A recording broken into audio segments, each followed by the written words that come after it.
This may be the 25th anniversary season of the Pirelli World Challenge, which means a lot of history has gone before. But this weekend, it's all about something brand new. Revs coming up, we're green! Big move coming off the 3. 2, 3, 4 abreast in some spots. Side-by-side action. He absolutely nailed it. Three-way battle. And we've got an incident. You would expect nothing less. Clips the inside apex. Very racy. This is going to get interesting. That is a brave move. What a pass. This is what World Challenge is all about. The Pirelli World Challenge may have waited until its 25th consecutive season to add a jewel to its crown, but it's doing that this weekend.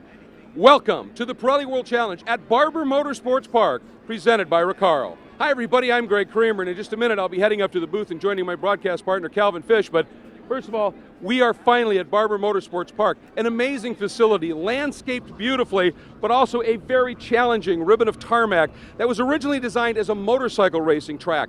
That means for the large fields and the big GT and GTS cars in particular of the Pirelli World Challenge, this is going to be challenging.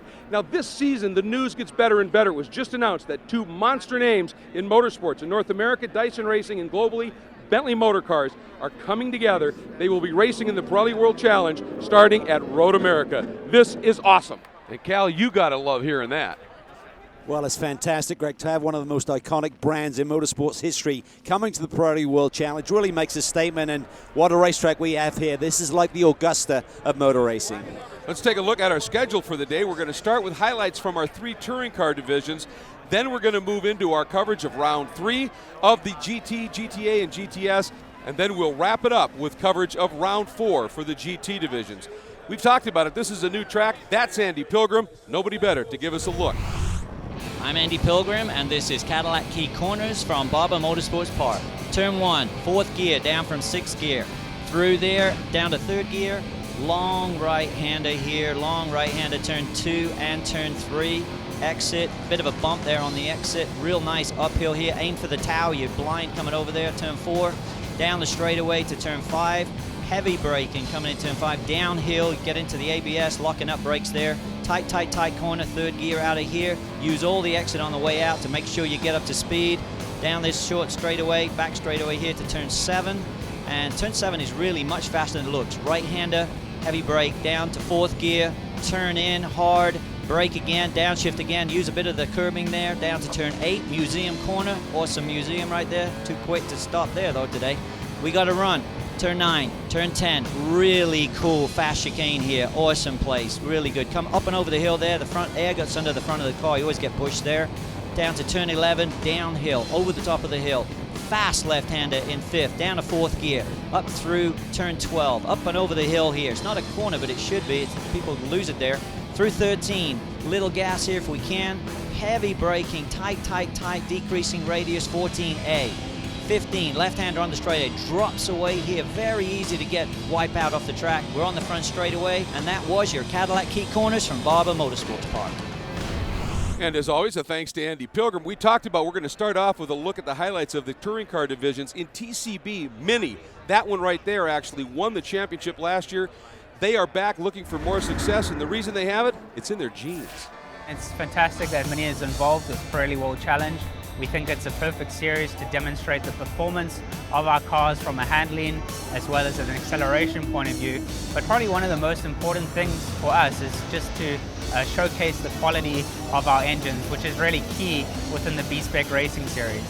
We're extremely excited here in 2014 to be racing. We've partnered with Tyler Palmer, a young and talented racer. We come off a championship win from 2013. There's been a lot of things that we've changed with the Mini from the car that won in the 60s, be it technology, safety. Obviously the car's grown up a little bit, but there are a lot of things that we've kept unique and the same with this car, such as a relatively long wheelbase, very short overhangs front and rear, and this gives the car really fantastic handling going through the corners and allowing our drivers and the racers out there to maintain speed through the corners, which is key within momentum racing, and that's really what B-Spec Racing is all about. And Tyler Palmer gave that car a ride in the opening round of our touring car divisions. The highlights are coming up here. But interesting, Jason Saney in touring car put it on pole but didn't start there. He didn't. He had a technical infraction that was discovered in post-qualifying tech, so he goes to the back. Expect some fireworks from him today. That move, that Compass 360 Honda onto the pole, Michael DeMio's first ever, but the white Honda Civic of John Miller, Mr. Excitement from last year, slashed into the early lead from the new touring car A division. That blue and white Honda of Shea Holbrook went into the lead, but that black and white Mazda from Jason Cherry and the Breathless Performance team was absolutely chasing her throughout. They traded the lead a number of times during this event, and it was a great battle to watch. It was fantastic. Even traffic played into it. Holbrook able to get Cherry trapped for just a minute, but he was able to dive through. And this battle up at the front, Miller had that lead count, but it didn't last for the entire race. Watch DeMeo here, right down to the inside, slices it through there. Miller gives him good racing room, good clean racing. And all three divisions during the course of this race had some superb racing for the lead. These two guys were at it hammer and tongue, and Jason Saney came up and joined them. But maybe the best battle was this one, as Brian Price in that patriotic liveried Honda Fit around the outside of pole sitter Johann Schwartz, and it was this close contact racing all day. This was awesome. Through the 7-8 turn combination there you see them going at it, duking it out. Didn't trade any paint, but it was close. And then Tyler Palmer in last year's championship-winning Mini comes up to play as well. Couldn't quite get by Schwartz there, but he was not done yet either. He wasn't. He keeps digging deep. He wants more from this race, and he gets another spot on the podium. And as the checkers flew was DeMille with his first win over a recovering Jason Saney and Adam Poland in a great run for third after Miller had a mechanical problem. In the new TCA category, Shea Holbrook held on for the win. It was that close over the young Jason Cherry, and in that TCB battle, it was fierce, but Brian Price in his first start brings it home for the win. Tyler Palmer, as Cal said, was able to slot through into second, and Johann Schwartz finished in third. As we take a look now at the results, DeMio, Saney, Poland, touring car A. Shea Holbrook, she gets her second career victory. Jason Cherry second. Great run for Jason Wolf there. And in TCB, Price, Palmer, and pole sitter Schwartz, who actually picked up a little push during the race, made it interesting for him. Now let's take a look at the points after this opening round of the championship in touring car. Mirrors how they finished, DeMio, Saney, and Poland. In TCA, it's Holbrook on top right now. And in TCB, of course, it is now Brian Price leading that championship. So that's a look back at our coverage of round one of the touring cars. Up next, GT, GTA, GTS. Stay with us. Today's coverage of the Pirelli World Challenge is being brought to you by Sunoco Race Fuels, fueling victories for 5 decades. By the Cadillac V-Series, the 556 horsepower CTS-V coupe, sedan, and wagon, the world's fastest family of cars. And by Pirelli. Power is nothing without control. This is the Pirelli World Challenge at Barber Motorsports Park, presented by Recaro, and that tells us that at any racetrack or in your high-performance car, there was one best seat in the house. As Recaro, we're overly happy to be now with Pirelli World Challenge in the second year. We have a couple of launches with OEMs. We have a launch of a FIA approved racing shell, which has a fore-aft adjustment, so slider you call it. As Recaro, we're working with more or less all the OEMs at this very moment of time. And when you see the racing cars right here on this track, you can see a lot of Recaro shells being used, but you can also see a lot of cars driving around with Recaro seats. The Camaro just got launched a couple of months ago. We're now getting into the Z28, but especially we are an option as well on the Camaro SS and the Camaro ZL1. The new Mustang is going to be launched in the upcoming months, so we will be in the new Mustang as well as an option.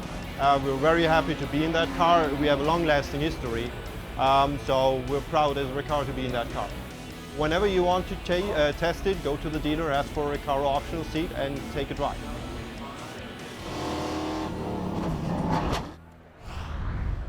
They have become a great partner of the Pirelli World Challenge Championships, and it's absolutely great to have them with us. Now it is time for us to head into our Motul race analysis, and it starts with a big field of cars, 44 cars, and perfect weather. Perfect weather, 17 turns around this 2.38 mile road course. But look at this, there's no lap records because they haven't raced here before, but some of the drivers do have experience here, Greg. but not in this World Challenge package, which means it is going to be a fascinating day of racing. And the interesting thing here too, as we move into our Pirelli storylines, is this is a track after the opening 2 rounds that really should favor the GT3 cars. Absolutely, Greg. These cars have a lot of aerodynamic aids on them. They've got a lot of downforce, and that's what this racetrack is all about. Put a lot of pressure on these caddies to even get a podium here today. Now, in those GT3 cars, we have some hungry young guns. Are they going to come to the fore? Mancuso, Palmer, Thorne, some great talent there. And in GTS, Ken Aschenbach and Baldwin rebound from those incidents at Long Beach. Both on the track, and in terms of points lost, they need to accrue some points. Let's take a look at our Motul braking zone. This is an awesome corner, I think. It really is. As you mentioned, Greg, this is not an easy place to pass on, but turn 5 is the prime opportunity. You flow up through 3 and 4, beautiful part of the racetrack, and this wide open entry here. It can be enticing to dive down the inside, but it's a downhill turn, easy to lock up a brake, and when cars swing across your bow, you can have some contact down there. Turn 5, it is a challenge, one of many on this absolute roller coaster ride of a race course. There is a look, I think, at one of the most not only pretty but compelling grids in international sports car racing you can find anywhere. And it's time for a look at our Motul Pole Awards. And GT Nick Mancuso, an A driver, getting a pole in his Ferrari of Lake Forest wounded wear Ferrari. That is a great story. And in GTS, another one is Jack Baldwin, the Reset MD. Motul Stop Tech Porsche rewards a very tired crew with the pole. With that, let's get to the front of the grid for those most famous words in racing. From our friends at Optima Batteries and Pirelli Tires. And from us, Recaro Automotive Seating, drivers, start your engines! And this great field comes to life. All the GT equipment at the top. The GTS cars lining up behind there is the Cadillac CTSV pace car. A fantastic partner Cadillac is. And they provide an absolutely beautiful piece of machinery to lead these beautiful pieces of machinery around. The GT3 cars, the Cadillacs, and the GTS contingent roll off and start their installation lap here at Barber Motorsports Park. We are excited about this one. It's going to be great. 2 red Ferraris on the front row. That makes a statement for Remo Ferry. Boy, doesn't it. Down from Canada, it's a Canadian-based team. A couple of great drivers on board, a veteran and a young gun to be sure, but some great stories. This one I think is huge. The Cadillacs back a bit as we expected. Well, we expected this. They thought about it coming in here, and you've got to look at those guys on the start. They have launch control on those caddies. They need to make that work and make some ground up on the initial start here today, Greg, I think. And I want to just mention again that Porsche of Jack Baldwin. He said he went to the shop and had, as we watched the Cadillac Escalade safety car coming around, he went to the shop to pick up the crew chief because the crew chief hadn't slept in I don't know how many hours straight, so he could sleep just on the drive to Barber to get that going. He said a big shout out to Magnum Collision, a nearby Porsche shop that helped them get that car straightened up. And as the Escalade leads them around, it's a beautiful vehicle. We hope that once the race starts, it just gets to sit and park and everybody can admire it while it's stationary. We are close to getting round 3 of the GT, GTA, and GTS championships underway. Stay with us. We will be back. Welcome back to Barber Motorsports Park as we are ready to set sail for this 3rd round of the GT, GTA, and GTS championship chase. A lot of history, certainly, in this part of the country, and able to enjoy some of it, we hope, when everybody comes here for a nice visit. But, of course, today our focus is on the track, and we have some very special things unfolding. One of them we're talking about there with Jack Baldwin. Here is our quad box presented by Kia, featuring these amazing GoPro cameras. It's going to be some awesome views, a great racetrack to look at, but the action should be fast and furious here around this tight racetrack. As we said, tough to pass. You're going to trade a little paint, I think, during the course of today's action. Yeah, exactly. Initially designed as a motorcycle racing track, with that in mind, it does present unique challenges for these cars, especially the big GT machinery. And watch that green flag at the back of the grid. When that flies, you will see a 10-second board raised. Now that basically just indicates the start sequence will begin. It's not an exact 10-second count. The Escalade takes up position at the back of the field. There it is, 10 seconds. This is going to be interesting. The launch for these GT3 cars, uncertain. For the caddies, we know it's great. Well, that could be their ace up their sleeve. These standing stars are really critical. They've got to make it work right now. Boy, it is a fantastic field. Here is a great aerial shot, and that is the split between the back of the GT field and the start of the GTS field. Great idea to preserve that just in case there's some sort of issue. Watch for those wheel and lights to come on, and we will be racing. As soon as they go out, round 3 will be underway. They are on. Watch for the launches. We go. Oh, both of the McLarens from K-Pax. A bit of a stall, and one of the Porsches as well. Yeah, I think that may have been Mills, but a great start from the front row for the two red Ferraris. O'Connell has a blistering start as well. He's up to third immediately.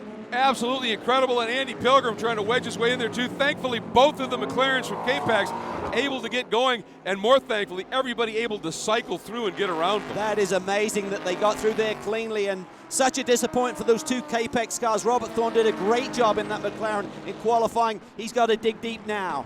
Boy, they have their work cut out on look at this this track. deep. Brett Curtis running it wide, but a nice job saving it, getting it back on track. Baldwin there. The leader in GTS, he gets slammed coming off turn 5. Wow, bit of contact early. This is exactly what we would expect. Oh no, who is that? That is the Dat Dog. Yo MTV Raps car, Brad Adams in the gravel. Wow, and he's not going to be going anywhere. No, that's buried. Let's go back and take a look at the start, Cal. There you see O'Connell swing around those two McLarens that stalled there on the grid. Nice clean start, a good start for Palmer. He's into 4th immediately. And we're going to give you an aerial look at it. There you can see both the McLaren stalling, and what a launch by O'Connell. It was a great launch, and also Mike Skeen there. He got away cleanly and then seemed to struggle there finding gears. Of course, that team relatively new to that Audi. There are the two McLarens. Finally, Thorne able to get it started, and then Figge able to drive off as well. Mills continued too. And watch Adams' in-car, the incident that unfolds here, Cal. Look at this, up into turn 2, he just launches off the rear fender of Mikey Taylor, gets stuck into the gravel. That was a wild ride for sure. Now watch it here, contact in front of them, but he gets air. That was incredible, that beautiful flared arch of the Aston Martin just created a launching ramp for him. On board with Tony Gables, you can see there was air under all 4 of those tires. Boy, these GoPros give us such great high-definition shots. You can see air under all 4 tires for Adams. He ends up in the gravel, but he's out now, so we are looking forward to going back to green. But before we do, our Optima Batteries best standing start, Mitch Landry in the Versa Crane Mustang, up 9 spots in that opening lap. Boy, just you can see him just driving around people. That was a launch. It was, and you could see all the stranded cars on the grid, so everyone had to be on their toes there, and luckily we got away without any major incident. So let's go back and now take one more look at how that start unfolded here. And again, this is the GTS start, and there you can see Janssen getting a good start. Whew, that was close. Yeah, Janssen and Wilkins there side by side as they take off. We're on board here with Andy Lee. Look at that. There's just an alley down the outside. Luckily, it's a nice wide racetrack here for the start. Here's another angle of it as Phil struggled, moved, struggled, then finally was able to launch. But it was just that fierce for these guys trying to work through. But everybody made it, and again, a huge testament to the quality of the drivers here in the Pirelli World Challenge. Here a look right now under caution at the leaders in GT. Here are your leaders in GTS. Janssen topping the field. The Pirelli World Challenge is being brought to you by Motul, the official lubricant and brake fluid of the Pirelli World Challenge. By SRT, because daily should never be routine. And by Kia Motors and the Kia Optima. It is not your average midsize sedan.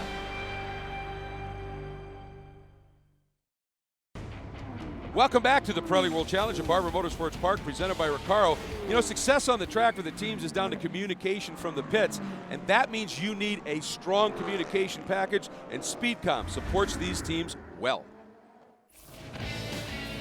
Radio check, radio check. Copy. What we do here is we provide trackside sales and support for two-way communication. Radios and frequencies, and you know, when you have towers and cell phones and stuff going off, and you know, television crews out here, and you got all these frequencies in the air. You never know when they're going to show up. You never know when you're going to spike, and something's going to mess up. But that's my challenge, and that's what I'm here for. SpeedCom Communications gives us exactly what we need as a team and as a driver myself. Communication is absolutely everything. How's the car feeling? Car feels good. Overall stability feels good. I can sell you something all day long and turn my back and walk away.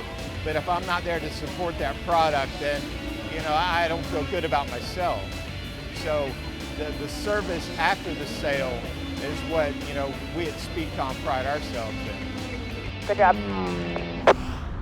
The Pirelli World Challenge officials rely on speed calm as well. We're going back to green. Those two beautiful Pirelli Motorsports Ferraris lead them to the green, led by Nick Mancuso, a GTA category driver for the non-professional driver. Green flag flies. He has been a great story all weekend. Ooh, a little bit of a look there. Way in the back, Andy Pilgrim going after it. That is on Bergmeister, Cal. Beautiful move. He just used every ounce of experience there to line him up. Got a good launch off that final corner. Turns 17 and makes the move down the front straightaway. And a little bit wide there, but I'll tell you, Andy doesn't have any issues. We saw it at Long Beach, running it right out to the edge of every possible ounce of track, using it up. Mancuso down into that tricky turn 5. Tell you what, Mancuso was on fire here this weekend, took the pole position and looks really good on cold tires here on this restart. Look at that. Tim Pappas there down to the inside with that Mercedes. Able to get around Dan Knox in that beautiful Viper, able to make the pass. Pappas has said they're having the same issue they had when he ran last year in that car, is just getting the rear tires to come up to temp as quick as the others. And he said once it does, it's great, but it sometimes takes a little while. We hop on board with Tim Pappas. That is one beautiful race car. Yeah, and watch this. Watch the horsepower of that GT car. He slides by Nick Johnson, who currently runs in the second spot in the GTS division. Just saw Baldwin flash out of the picture, leading in GTS. Oh, look at this. Palmer's looking racy on O'Connell there. That's a battle for third. Mancuso has taken off a little bit from Anthony Lazzaro. Lazzaro seems to be struggling a bit for grip. O'Connell tries to take advantage. I think Anthony's just trying to get these tires up to temp, try and find the sweet spot right now. Well, you said before that Lazzaro, the way the setup he likes on his car, it just takes it a little while, as he said, to wake up, doesn't it? That's right, and that's really critical. He's playing for the long run here, so he needs a few laps on this stint to really start to show his hand. Look at this on board with Palmer. What a tremendous talent this young boy is. But he's got a lot of experience right in front of him. We're talking about the young guns. Can they bring it home today? They currently run first and fourth with two old dogs, Lazzaro and O'Connell, the meat in the sandwich. Oh, absolutely. And I'll tell you, this is a learning opportunity extraordinaire for Andrew Palmer, isn't it, to sit behind those two guys. Problem is, right behind him, he's got his team leader in James Safronis right on his 6, and they had a great battle at Long Beach. Palmer doesn't want to get involved in that. Surprise to you maybe that Skeen dropped back a little bit here early? Yeah, he seemed to get off the line good, but then under acceleration he didn't really get going and was taken advantage of by Palmer, certainly going down into turn 1. So he's going to try and regroup here, but certainly good to see that team, CRP, getting up to speed with Saudi really quickly, qualifying on the second row in only their second event with that race car. Boy, as we hop on board right now, absolutely fantastic. Again, video from these GoPro cameras. What a great track. And this is where these GT3 cars really shine, with these high downforce corners. They really flow through there with tremendous speed. As Skeen now looks for a way by Safronis.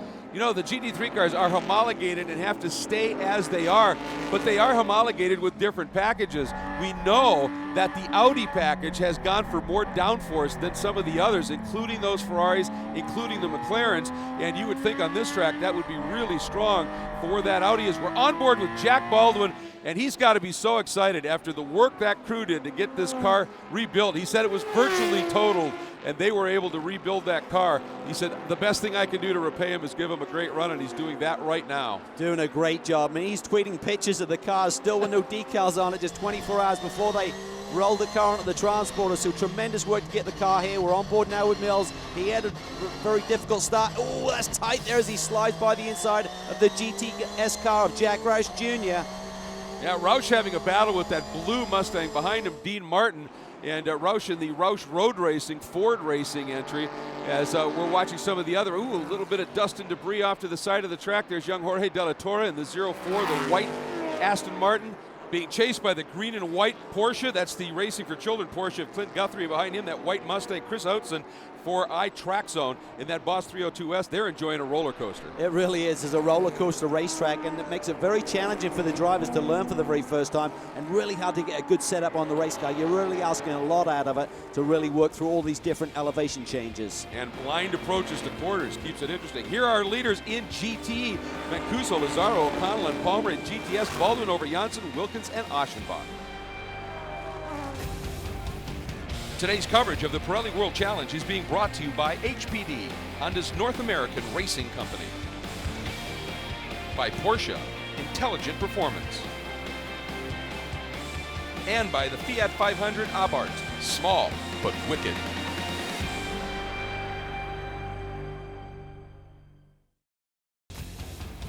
This Pirelli World Challenge broadcast is being brought to you by Mercedes-Benz AMG Customer Sports, by the Cadillac V-Series, the 556 horsepower CTSV Coupe, sedan, and wagon, the world's fastest family of cars, and by HPD, Honda's North American racing company.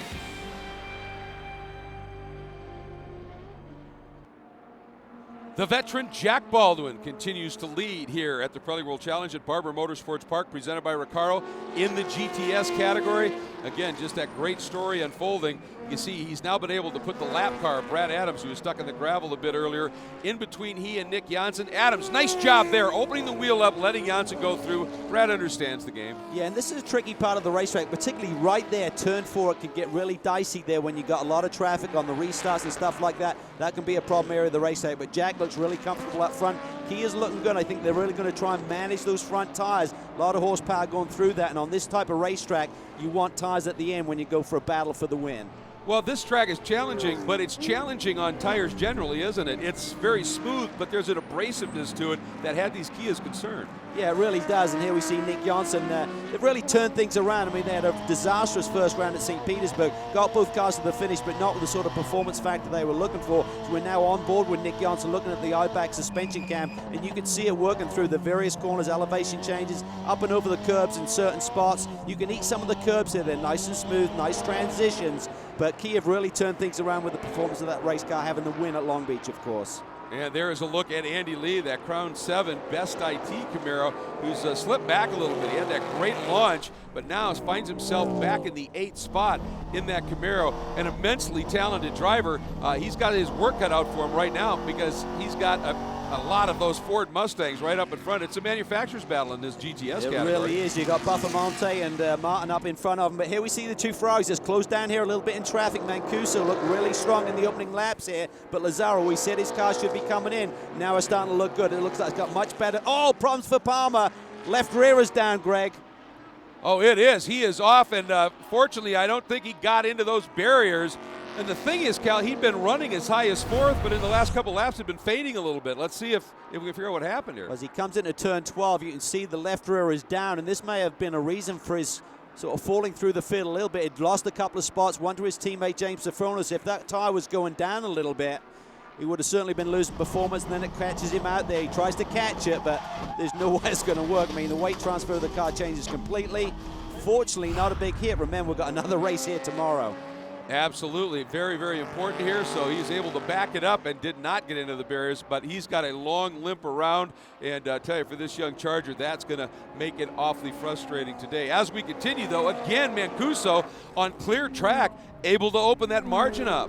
Yeah, he did, and I'm sure that some of that was traffic. If you catch traffic in the wrong spot, you're going to lose a second or two very easily. You see O'Connell dropping away a little bit as well. Baldwin, however, in the GTS lead, he continues to impress. And the crew has literally been burning the midnight oil to get this car here this weekend. Jack resides in Atlanta. It's just a short drive down the road, and he's got a lot of fans and family here this weekend. Yeah, crew working in shifts, and the car, the frame going over to Magnum Collision and coming back, having to put all the racing components and everything back on again as we hop on board with Jack Baldwin, this GoPro camera giving us some of these fabulous shots here. And he is an amazing story, Cal. He really is. I mean, at his age, he just continues to get the job done. And we talk about the GT3 spec, GT cars being well suited to this racetrack. I think everyone thought that Jack's Porsche was going to be strong here this weekend, and it certainly is. But Janssen isn't letting him go.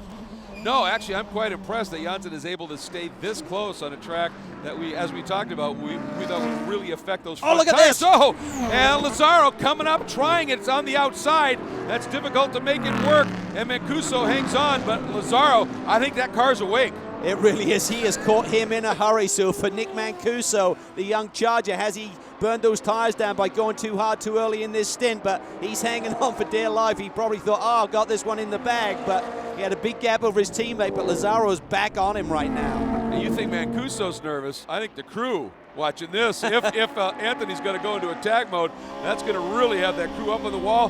Nice job there by Mancuso, but Lazaro, he's pretty savvy. He was not going to let traffic slice him up. He gets underneath Oatzen and now comes up right behind it, and I think now that is coming up on the back of Lawson Aschenbach. So we're getting into that fast group of the GTS cars. Here comes Safronis. Skeen is in front of him. Palmer's in the pits getting that tire changed.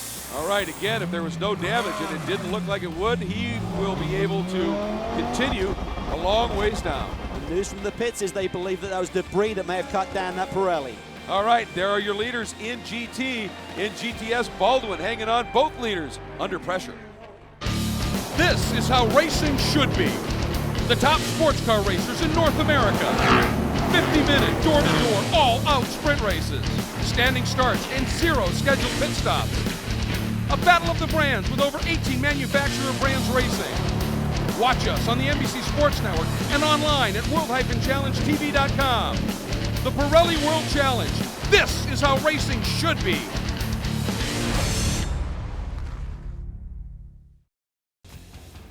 The Pirelli World Challenge is being brought to you by Grassroots Motorsports, the hardcore sports car magazine. Subscribe today.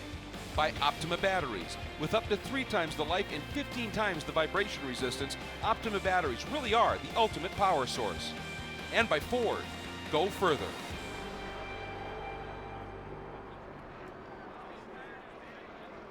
We are under caution here at the Pirelli World Challenge at Barber Motorsports Park, presented by Recaro. While we were away, the Reiter Engineering, Blau Pharmaceutical, that beautiful Lamborghini Gallardo FL2 ended up in the gravel trap. Marcello Hahn, just a little bit of an error, and it ended up in the gravel. And here you can see what happened, Cal. Yeah, this is coming through that 7-8 complex, just gets in there a little bit too deep and loses the rear end of that Lamborghini and goes for a bit of a ride here. And these gravel traps work well in keeping you off the Armco, but get you stuck at the same time.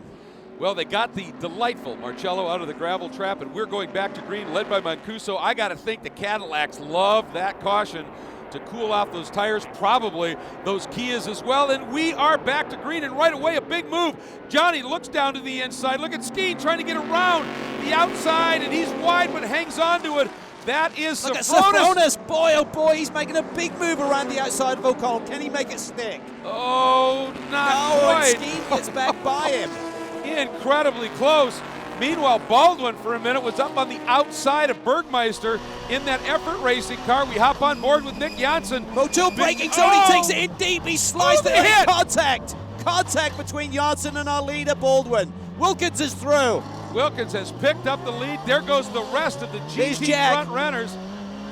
Boy, Jack able to recover. We're on board here with Wilkins, and the GoPro camera is going to tell us what happened, Cal. Well, this is a great look at it. Nick Janssen had determined he wanted to go down the inside of Baldwin. Baldwin saw him come and tries to squeeze him a little bit. Not enough real estate for both race cars. Both of them off, both of them lucky to avoid that gravel, but now they're at the back, and the battle is on here. That's Dean Martin working around the outside of Lawson Aschenbach. Lawson floats wide. Here comes Buffamani, and he's got the Ferrari of Hedman right behind him, but Buffamani slices through. Boy, that was close. That was really close. You had the faster GT car of Hedman, and look at this, Janssen's got problems. He's got drama, right front issues with that contact with Baldwin. Yeah, that looks like it's body rubbed, that tire. Now into that fender well. You got to be very careful you don't cut that tire down. He's going to be struggling. Meanwhile, O'Connell is back alive in that Cadillac, but he has to be because look who's right behind him. Well, I think Lazzaro has got around. He has. Lazzaro's in the lead. This is now the battle of a second. O'Connell slides down the inside of Mancuso. Mancuso's lost 2 spots in a lap. Unbelievable, great move right there. And here comes Sofronis trying to get around Mancuso. Skeen tucked right behind him in that Black Hawk Performance Audi as we are on board with Sofronis. And there is Mancuso. They're still side by side. And he had to give, Sofronis did. The grass was coming up. He's going to try it again. Deep in the brakes. They're ganging up on Mancuso right now. He has to regroup. And Sofronis Pilgrim's there in the mix. Oh, boy, and now that counter move. Here he comes. Boy, that was a great recovery. Oh, he gets hit. He gets hit. He had the straightaway speed to get back by Sofronis, then jumps on the brakes. Jen gives him a little love tap. Look at Skeen and Pilgrim side by side through 8 and 9. Unbelievable action here, and right behind them is Bergmeister having his best race of the season. Best view of the season. I think yeah, that's awesome. True, too. Talk about a seat right there, but now, finally, Mancuso gives himself a little room, but Jeff Reeves is off.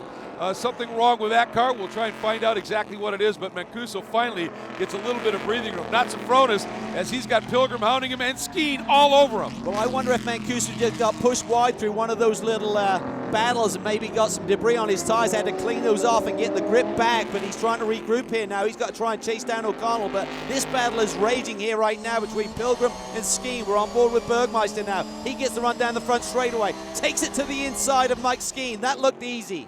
Boy, that was a great run. Oh, but now Skeen's not Skeen giving it to fights him. back on the outside, stays parked, and he's going to get that spot back. And I think that may have been the arrow in that Audi, able to take him just a little bit deeper and allow him to stick around the outside. Well, you said they're loaded up on downforce, and that certainly shows here through these high-speed sweepers here at Barber. Oh, and we've got a car backwards. I think that might be Bill Ziegler in the Swisher Racing Global Motorsports Group Audi R8 Ultra. And hopefully he can get it turned around and continue here without affecting oncoming traffic. You can see that corner worker. Oh, and Thorne has gone around. Thorne in the K-Pax McLaren. Had a great qualifying run, had that stall along with his teammate Alex Figge on the grid, was coming back through the field. Here he comes. Oh, that's that dangerous corner. That's turn 4, Greg. In traffic, it can get pinched on you. He was trying to slide to the inside of Jack Roush Jr., goes up and over the curb and turns that McLaren around. Boy, nice job getting that drive forward to keep it out of the barriers. Here's another onboard look at it here. We got a little arrow over that curb, didn't he? Stranded car of Reeves there to the inside as well. That could have been nasty. Ooh, he got away with it here. Actually, here's a look from that car. Look at that. Some serious error. If Thank the you, slower Jeff. traffic doesn't see you coming, they're going to sweep over on the line, and you're already committed to it. Yeah, absolutely. Now we get back into watching some of this action. And again, Safronis, then Pilgrim in the black Cadillac, then Skeen in that Hawk Performance Audi R8 Ultra. And you know, you can watch and keep up to date via the social media on the Pirelli World Challenge. First, go to world-challenge.com, the latest news and views on the World Challenge, or world-challengetv.com. We can check out great in-car video, driver interviews, watch this race, all the other races. Facebook, search the Pirelli World Challenge fan page, interact with other World Challenge fans, and on Twitter, join the World Challenge Twitter account at twitter.com/WC Racing. Instant updates on race weekends from the series. Mancuso is back on form. He's found the speed back in that Ferrari. He's chasing down Johnny O'Connell. But look at the lead that Lazaro now enjoys.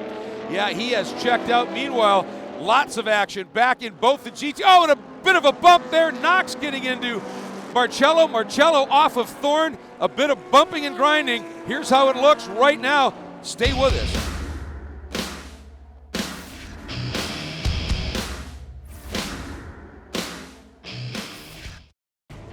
Welcome back to the Pirelli World Challenge at Barber Motorsports Park, presented by Recaro. You know, we've seen a lot of success from Cadillac in this series over the years. Our perspective, it's easy. Great drivers and great cars. But how about from the team's perspective? There's a few things that add up to the success of Cadillac Racing, and one of the biggest ones is continuity. We strive very hard to have continuity amongst the team members, continuity in the processes that we use. All the different engineers that are on the program use the same software, the same simulation tools, the same modeling tools, anything like that. They all have the same basic tool to work with, and that creates continuity. I think the consistency of the people, and obviously the abilities of those engineers and mechanics, there's just a whole fluid dynamic in the team that makes it successful, and over a long period of time it just gets better and better. We only have one guy on our crew that has not been here all 3 years, and that's a big part. They learn to work together, they learn each other's habits, they learn to support each other, they get a job that they're best suited to. All those things go together to make a complete team. Well, great drivers, of course, play a big role, but so does great management. Absolutely. Steve Cole's so much experience, a great stabilizing influence over that whole group. Oh boy, Johnny O'Connell in his mirror is nothing but Mancuso. Chris Outzen in the iTraxo Mustang having a great spin, able to drive off, and that's huge here. He got away with one. This track can sometimes, as we've talked about, get you in that gravel.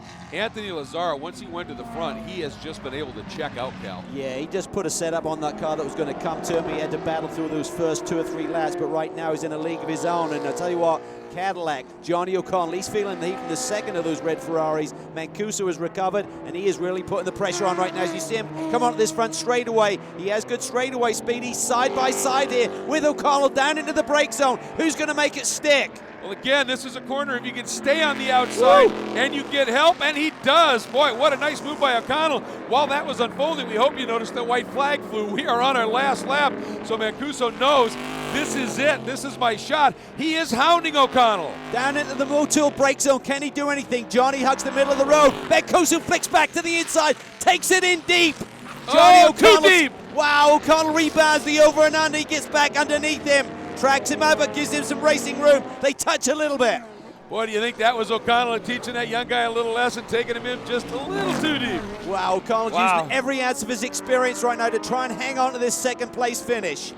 And you know that Ferrari, that balance on that car is very, very strong right now. And O'Connell, even with that caution at this stage in that heavier Cadillac, the tires are stressed. He is hanging on every ounce of all of those years of experience, Le Mans 24-hour wins and the like, coming into play right now to try and hang on. Both these guys are loving it though, Greg. Mancuso, he loves duking it out with these guns who have been here a long time, and Johnny O, he just loves a battle any time of the day. Meanwhile, Anthony Lazzaro in that Pirelli Motorsports Ferrari of Ontario 458 Italia GT3 out of turn 17, and he picks up his first World Challenge win. But look at this battle for second. Coming up, it's going to be O'Connell. He hangs on. What a great drive by Johnny O. I tell you what, he didn't expect to finish on the podium here today. Great run. Meanwhile, Mark Wilkins, after that little give and go by Janssen and Baldwin, has gone to the lead, and if he can hang on these last couple of corners, a second straight win for these Kinetic and Kia Motors America Kia Optima Turbos, Cal. Yeah, Janssen took the win at Long Beach, and Wilkins has taken advantage of that contretemps there between Baldwin and Janssen to hang on for the win. Great job. Brings it home, and of course you can see the margin again, part of that due to all of that getting together out there. And here's Jack Roush Jr. He's going to bring it home in second, his best finish after a pole at Long Beach as Anthony Lazzaro turns it into victory circle. Lazzaro over O'Connell and Mancuso, that great battle. Sofronis, his best result of the season. Pilgrim fifth, then Skeen Bergmeister, his best result of the season, and second GTA driver Tim Pappas. Yeah, that was a great battle throughout this whole GT field. Palmer there, you see him a lap down, having cut down a tire. He had to come up pit lane. He's got to try and rebound tomorrow. And in the GTS category, Wilkins gets the win. Roush Jr., as we said, his best finish. Baldwin rebounds for third, but that car's got damage on it. Another long evening for the crew, maybe. Yeah, that is, but he had a great lap, and the lap times from this race will actually set up the grid for tomorrow, so he should be in good shape for the second round here. That's a very good point. That is important. Those lap times absolutely crucial. But up at the very top, it was Anthony Lazzaro winning overall and in GT, and he is with the third member of our broadcast team, Jeff Lepper. So Anthony Lazzaro, Pirelli Motorsports, racing with Ferrari, podium at Long Beach. You put it together for a win today. Yeah, in the short time this team's been around, you know, me and Rainbow talked a year ago about this thing about him owning his own team and how quickly it came together. This guy right here put together the best people in the business. I mean, the guys that we have on our team are fantastic. Finally had a really good car in the race. You know, we've been learning, haven't really done any testing, and it came true today, you know. That's what pays off. Let's take a look at our Cadillac CTSV move of the race, Johnny O'Connell's move into second. Well, Johnny Red doesn't need to be asked twice. He saw an opening and made it stick. And neither did Mark Wilkins. He made a move when he had an opportunity, wins in GTS. He's with Jeff. Mark Wilkins, Kia Motors America, third place at Long Beach. Redemption for you here. Yeah, it feels great. I mean, this is just great for Kia, right by their headquarters. You know, it's just awesome. Got a lot of people down from the plant, and couldn't have a better result for them today. Thanks to Kinetic for preparing a great car. Been working so hard, you know, braking, handling, just getting this car really dialed in, and worked really well here at on the sweeping road course here at Barber. Let's take a look at our Sunoco Hard Charger, and it goes to Tony Buffamonte, who moved up a whopping 8 spots from the start of the race to the finish of the race in the overall order. Congratulations to Tony, a really superb talent to be sure. And our Kia turning point has to be this moment for Marcello Hahn because it created the caution that brought the field together, and Cal allowed those caddies to cool off some tires. It did, allowed the caddies to cool off some tires, and it also was a turning point in the GTS race. Remember Janssen trying to make that move on Baldwin on that restart. Motul fast laps, Palmer in GT, Baldwin in GTS. That's important. Why? Well, because it's the Motul fast laps, but also because it establishes our pole qualifiers for round 4. That coverage coming up next. We're not done yet, folks. Today's coverage of the Pirelli World Challenge is being brought to you by Audi, Truth in Engineering. Visit AudiUSA.com or schedule a test drive today. By Chevrolet, find new roads. And by the Bob Bondurant School of High Performance Driving, internationally recognized as the leading authority in driver training for 46 years. Welcome back to the Pirelli World Challenge at Barber Motorsports Park, presented by Recaro. Time for round 4 of the GT and GTS championships, also including, of course, the subcategory GTA for the non-professional driver. Although, as Rick Mancuso proved, you can move from one to the other during the course of a weekend. He's gone. Andrew Palmer did that at the opening round at St. Pete. He is our Motu Pole Award winner in the GT category after that great lap that he turned in the race in round 3. Jack Baldwin coming back after the contact, set the fast lap. He is our Motu Pole Award winner for GTS, and we are ready to go with round 4 just that quick. There is Palmer on pole. There is Lazzaro alongside. Watch for Figgy 2 in that K-Pax McLaren there, sits in the 3rd spot. Yeah, he wants redemption after that stall yesterday. At great speed, the lights are out. We are racing, and a good start. And again, look at Figgy struggles again, but look at O'Connell. He slices up the 3rd. The guy, those Cadillacs are magic on the start. Baldwin in the background looks like he did get off the line and hang on, but we've got a huge shunt. A Grand Carambolage down in turn 1. And it's 4 of the key Mustangs in GTS, Cal. Udell's there, Jack Roush Jr., Buffamonte, Martin.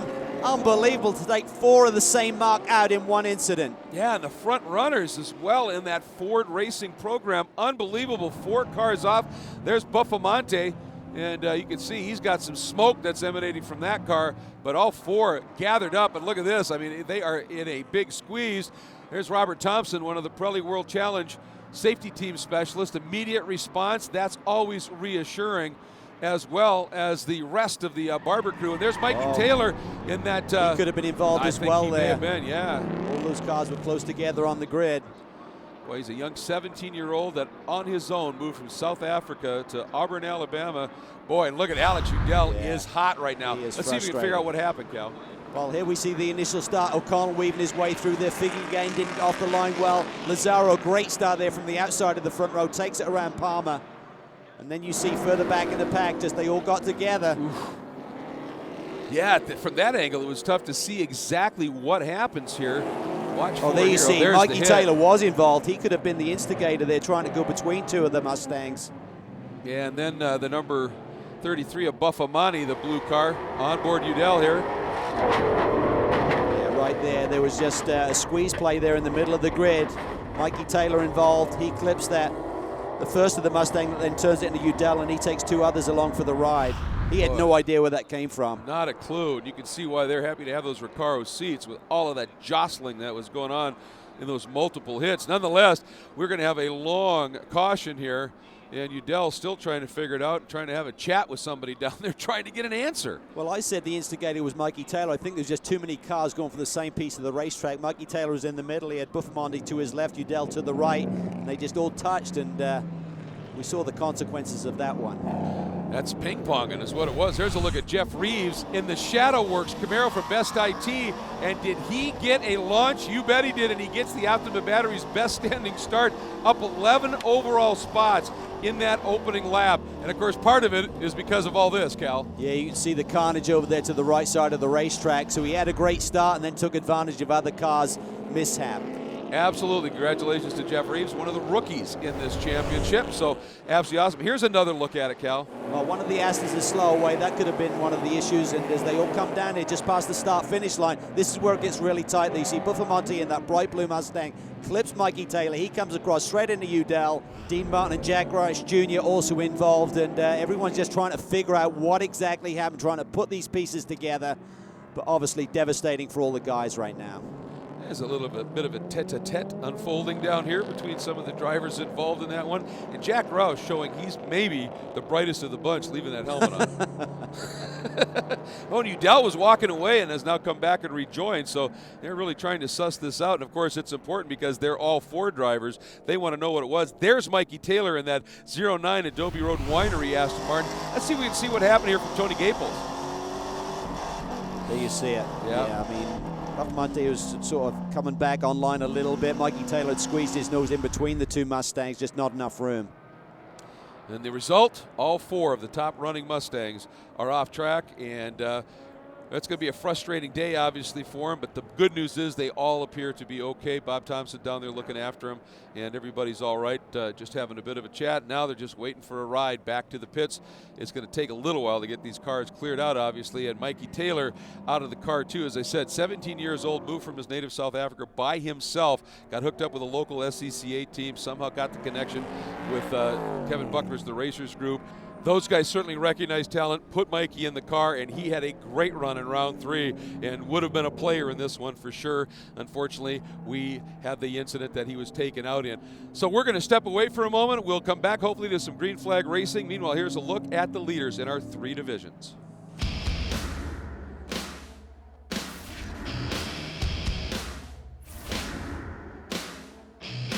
The Pirelli World Challenge is being brought to you by StopTech. Championship-winning brake components and systems for racing cars and high-performance vehicles on the street or track. StopTech, brake late, finish first. By Mazda, who reminds you that conviction, courage, and creativity are the Mazda way. And by the new Mini, the new original.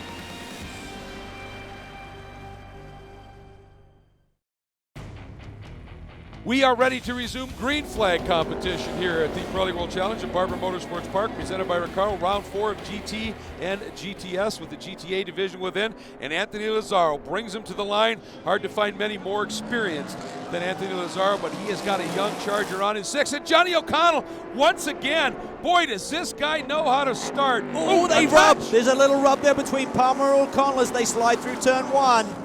And Johnny also wise enough to know, all right, that's not going to work, and right back out of it. They want points after he had that tough start to the season at St. Pete. Lazzaro brought them really slowly up to the line. I think he believed the Audi behind him wouldn't have the acceleration of that Ferrari. Used it to good effect there. Palmer putting the heat on. Yeah, and that helped Johnny, didn't it? Get that run, certainly. Meanwhile, looking back a little bit, there's Robert Thorne in the McLaren from Capex, trying to move his way up just a little bit. Mike Skeen looking a little racy on James Sofronis. He is. Sofronis was trying to put the heat on Mancuso going through turn 5. Mancuso's gapped in a little bit, and now Skeen is all over him. There we see Figgy as well in the mix. What a great train of race cars, absolutely glorious equipment working its way through the undulations of Barber Motorsports Park. First visit for the series here, this event, and everybody loving this. Yeah, this is fun. It's a little cooler day here today, a little bit more overcast. Great track conditions, though. The tires love it. Here we see Jack Baldwin. He now leads for the 2nd day in a row in the GTS division. Can he get this one home? Well, Jack told me, he said, the crew up late again working on that car after the contact yesterday, and he said, we tried a little bit different setup on the car. We think it'll be better. We're going to find out. He is leading right now. Here comes Lazzaro. He has opened the margin up by a whopping 3 to 4 car lengths. Well, yesterday we saw Anthony's car take 2 or 3 laps to really find the sweet spot. Today he's got the lead, he's got the track position, and the car looks to be balanced really, really well. Can he hang on for his 2nd consecutive victory? Here comes Baldwin, who is starting to stretch that margin there just a little bit once again over the Kia. And then it is Andy Lee and Lawson Aschenbach in the 2 Camaros, 3rd and 4th, as Baldwin fends his way through. We hop on board. Aschenbach, the GoPro camera, giving us some driver's eye views. Out of 3, up and over 4. Now we're heading down into that Motul brake zone. This is where Aschenbach will be looking to the inside. Andy will know it. Here he comes. Slides it down to the inside. Beautiful, classic, textbook move by Lawson Aschenbach. Nice job as we're now on board with Lee. And you surprised her that Lee left that door open a little bit like that? Well, I think if you didn't both drive for the same manufacturer, maybe it would have been a different story. That could be, yeah. There's a look at Ryan Eversley, an interesting story. That's the Compass 360 team, bringing one of the Subaru all-wheel drive turbos over to run in GTS for this event, and bringing Ryan Eversley along, a great pilot and generally a delight to have in the paddock. Great to have him on board. There is Jeff Reeves, who had that great start, obviously, in the opening lap, as we are riding with him in that Shadow Works car. Watch here, this is the high-speed section through turns 10 as we go back to the leaders. This is Sofronis holding down that 4th position. And it's interesting because when the FIA homologated these cars, the way the manufacturers presented them, the Audis have more downforce on the car. The McLarens, the Ferraris opted to trim them out just a little bit to let those cars have a little bit more straight line speed. We're going to see how that's going to play out here. Yeah, and it's really an ebb and flow to this racetrack, but 2 Audis going at it. Certainly the GMG have a lot more miles on this platform. then does CRP, but Skeen, we expected fireworks when they made the switch to the Audi. Correct myself, this is a battle for 5th, not for 4th right now. And in that battle right there, sitting in the 7th spot, is Alex Figge. They had, again, a little bit of an issue with the launch. They said it was a mapping problem. They don't really have launch control, right? So they did a little tweaking on the mapping. It didn't work in that first race. They were able to figure it out here a little bit better in the second race. Still not great, but he's throwing down some laps right now. Watch these cars whistle through these high-speed sweepers. Unbelievable there. There you see Sofronis there wiggling a little bit. Nearly lost the rear end. That opened the door up almost for Mike Skeen. Thought about it, couldn't quite get it done. Here comes Aschenbach. He's up to 3rd. Now starting to put the heat on Nick Janssen. Janssen had a very strong car yesterday. Went for the lead down in turn 5 on that restart. Had the incident. That cost him dearly, a 22nd place finish. Janssen pounding over the curbs, doing everything he can here. And like we've talked about, you've got cars, it's a different mix. Front drive, rear drive, horsepower, turbos, V8s, etc. on board with Lee. Look at these guys use the curbs here. They're pretty easy, gentle curbs, so you'd want to try and use those as long as you don't unsettle the car too much. This is up through the final couple of corners, turns 16, 17. And if you have to, bounce it over there, though. That's what they've been doing. Boy, these guys up front here, Sofronis continuing to hang on, actually opening that margin up just a little bit over Skeen. And Figge right behind him, twitching a little bit there under braking down at Ramutul brake zone. Pilgrim starting to put the heat on. He wants more from that second caddy. Boy, and that's what Pilgrim wants to see, right? The guy in front of you at the absolute edge, the car starting to dance a little bit. That'll motivate you. Absolutely, and as we've seen so many times over the last few years in World Challenge competition, Andy's one of the best passers in the business. So deep on the brakes, he's really clinical when he makes that move. Yeah, decisive. It's there and he's through, and it's absolutely a joy to watch. But that lead group has gapped these guys just a little bit now, and they're pretty much in their own battle at this point, on board with Sofronis. On board with Sofronis, heading into this next fast chicane through turn 12. Well, these transitions here are something, aren't Look they? at Skeen, he's not letting him go. He looks to the inside, it tightens up right there. Not a place to make a move. And the thing that you don't get from the TV perspective is a lot of these transitions, these high-speed transitions, Cal, are blind on the approach, too. They are, and when you got that big high wing in front of you, tough to see where you're going when you're trying to make that pass. So Sofronis, Skeen, right there again, Skeen showing the nose, heading down into 1, can't get it done, Figge watching. This is a great battle right now. You can just see the front splitter ticking its way through turn 1 as it really reaches maximum downforce. Great stuff to be sure. Pilgrim sitting there as well. Boy, I'll tell you, there's one of those completely blind brows. You don't know what's on the other side. Corner worker and those flags so huge here. And an equally good battle. This one, though, for 2nd in GTS. It's for 2nd, and Wilkins has dropped back a little bit. We're hearing from the pits he's got a little bit of a boost issue on that 2nd Kia. So yesterday's winner just trying to hang on right now. Well, that'll frustrate you. Meanwhile, we hop on board with Eversley as he gets down the inside of that number 62 Aston Martin of Mark Lennon, the premier copier and Champ car, and he's able to slice through in that Toge tuning Subaru. What a great story having him on board here. Yeah, it really is. I mean, Ryan's one of the true characters in the paddock and finally getting some chances, some opportunities. He's a really talented young driver. Came up through the ranks, really working as a mechanic for his father, who's been a long-time entrant in sports car racing. Ryan's now getting some good rides. Here's a look at our leaders in GT and in GTS. We'll be back.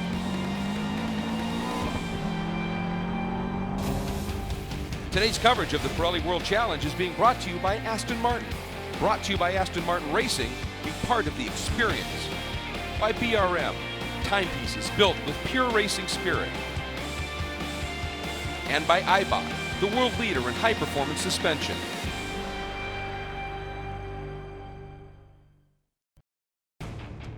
Today's coverage of the Pirelli World Challenge has been brought to you by Recaro, premium automotive seats. Experience the difference. By GoPro, maker of the versatile Hero line of cameras. By Nissan, innovation that excites. And by RaceKeeper, the industry's leading video data logger. Make your next lap your best lap with RaceKeeper. We are heading to the finish here at the Pirelli World Challenge at Barber Motorsports Park, presented by Recaro. Great aerial shots giving you the look at the how this track folds back on itself time and again. Great viewing locations, but of course we like our vantage point as we are watching a phenomenal race unfold. Lazzaro and Palmer have eased away from the rest of the pack, some of that happening a little bit of traffic, but Palmer has been relentless in that Global Motorsports Group Spider and Thermal Club Audi. Yeah, he really has. Under 4 minutes to go now, so this is go time. If he's got anything in the bag, he needs to make it stick. Mancuso's all over the back of O'Connell for third as well in the background. Well, it's interesting watching how it works because that Ferrari right there, you can see it eases away a little bit on the straights with that slightly lower downforce configuration, but under the brakes and in the twisty stuff, Palmer's there, and this battle at GTS is huge! Aschenbach, a great run through the high-speed chicane there, trying to get right on the tail of Nick Janssen, but he is hanging on, driving a great line, just trying to read this traffic, back everyone up a little bit, and accelerate on by. And Andy Lee right there in the Camaro as well. Hounding that Black Dog Speed Shop cars. We're going to hop on board with Aschenbach, and I wonder late in this race, are the front tires on that Kia maybe a little bit off their best? Absolutely, that's the real key point. How do you manage those tires for these last couple of laps when you need good grip, when you're feeling pressure from behind? Aschenbach looks like he's got a lot of speed left in that Black Dog Speed Shop Camaro. Boy, Janssen as a result is really aggressive on his turn-ins, isn't he? Boy, look at Aschenbach close up on the back. Again, through that tricky section, now down the dip, up over the brow. He eases to the inside for a sec. Janssen covers. He does. He's got a little bit more speed, but I think they've done a great job with the performance balancing in this class now. The Kia used to just have straightaway speed, not a lot more. Now it's got good cornering speed, good braking. Not the advantage in the high-speed areas, but look at this. Really tight now with just 2 minutes left on the board. Wow, that was absolutely amazing. I don't think a piece of cardstock paper would have fit between those two cars.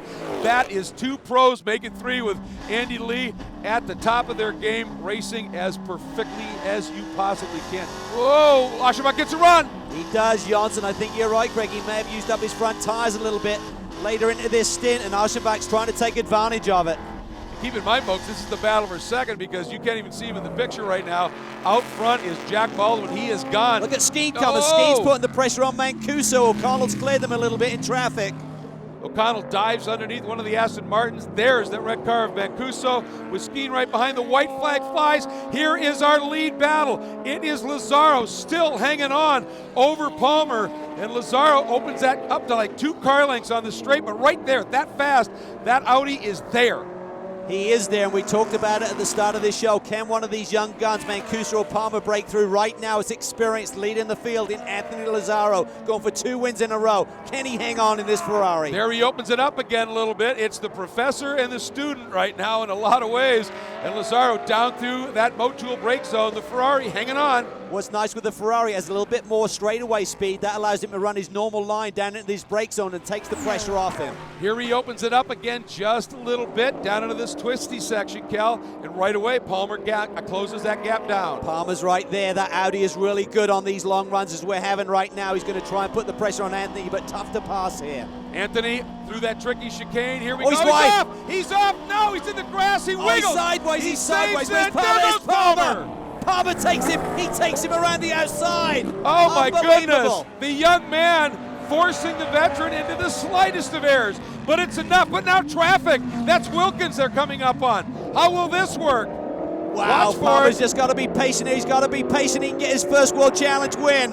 And Wilkins, ever the pro, said, I'll open the door up. I'm out of this one. And Palmer, what a final lap, Cal. Unbelievable. He signals to his crew. GMG get a victory here. It's not James Safronis, it's the youngster. Andrew Palmer gets his first victory. What a drive. Meanwhile, Baldwin is coming through. He is going to pick up the win unless something untoward happens. Jeff Reeves right in front of our battle as they come through. Janssen's Here's trying to the stack opportunity. him up. Baldwin coming up to take the checkered flag. Redemption for a crew that has been beleaguered. Here we go, Reeves. No, he's not going to be able to do it. Janssen hangs on. He does. He just tried to stack the guys up behind him. He didn't want to force the issue on Reeves. Great driving there by Nick Janssen. Here are the results. Palmer, Lazaro, and O'Connell on the podium. Mancuso now a full GT driver in fourth, and Skeen. And you take a look at the rest of the pack. Henrik Hedman, we found out, ended up with a punctured tire. Apparently cut on a curb or some debris maybe from that first lap incident, and ended up well down. But at GTS, Baldwin. It was a great drive, really a dominant performance here today. He had the speed yesterday, got involved with Nick Janssen, but brings it back today for his first win of the year. Janssen really strong in the points. Nice rebound after the problems yesterday. Absolutely fantastic. Here's a look at the rest of the field in GTS, and what a round of racing we had. And there you see at the back, look at that. The Fords and Mikey Teller, it's Aston Martin, all out on lap one. Now, just a minute ago, an exultant Andrew Palmer out of the car. Let's get down to Jeff Lepper.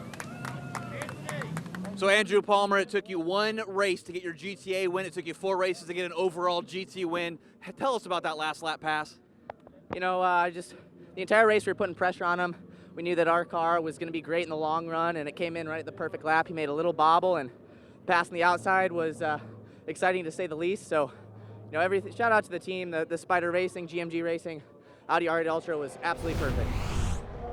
It was, and here was our Cadillac move of the race, that little bobble by Lazaro, and Palmer through to the win. It was a great save. He was trying to maximize his speed through turn 10, but it cost him dearly. It did. Palmer on to the win, continuing a stunning debut season. Lazaro, though, does have the points lead over Johnny O'Connell, which is impressive enough with Pilgrim third. And Andrew Palmer now only 3 points back of Pilgrim, then Sofronis sitting there in fifth. In the GTA category for the non-professional driver, Mills leads, a tie for second with Pappas and Hedman, then Courtney and Dan Knox. As we look at the GT Manufacturers Championship, it's Caddy on top by 4 points over Ferrari, then Audi, but so many cool manufacturers in that mix. And I think this battle is just going to get more fierce. Jack Baldwin a moment ago out of the car. He is exultant. He wears his heart on his sleeve, and he is with Jeff Lepper. Well, you paid your crew back with that pole position. Now you paid everybody back with this win. Man, this is for the guys. This is all for the crew. They've worked so hard for the last 2 weeks, and you know, and this weekend too. Yesterday was another tough break for us. You know, we kind of got it stolen, but hey, today it worked out for us. And I got to thank everybody at Goldcrest Motorsports and Magnum Collision in Atlanta. Without you guys, it wouldn't have happened. And all our suppliers and great sponsors, Reset, Motul, and Stop Tech. I mean, you guys all stood up and got it done for us. RE Suspensions, fantastic. So this one's for everyone that's a part of our team. I'm so proud to be able to deliver this first place finish today. Wow. You know, over the years, I have had the pleasure of announcing a lot of his wins, but I think for him, this one's going to rate right up there. Wilkins and Janssen, the Kia teammates on top. Into the points, Baldwin third, Aschenbach and Lee. And the GTS Manufacturers points presented by Kia is Kia on top with 26 points, followed by Porsche, Ford, and Chevy. Fantastic. Let's take a look now at our Sunoco Hard Charger Award. It goes to the number 40 of Jeff Reeves, the rookie, and a lot of it came as a result of an immaculate start. Beautiful start there, slides it to the left. Nice wide front straightaway here so you can take advantage of a good launch. And then we had the problems over on the right side with the 4 Fords getting involved. And our Kia turning point of the race, you have to go with that turnaround in the lead. That was an amazing job by Andrew Palmer there. He's poised in the right position. Lazaro had a little bobble, and he pounced and gets his first overall win. Fantastic stuff. Now let's take a look at our Motul fast laps of the race in the GT category. Once again to Andrew Palmer. He swept him, as did Jack Baldwin in GTS.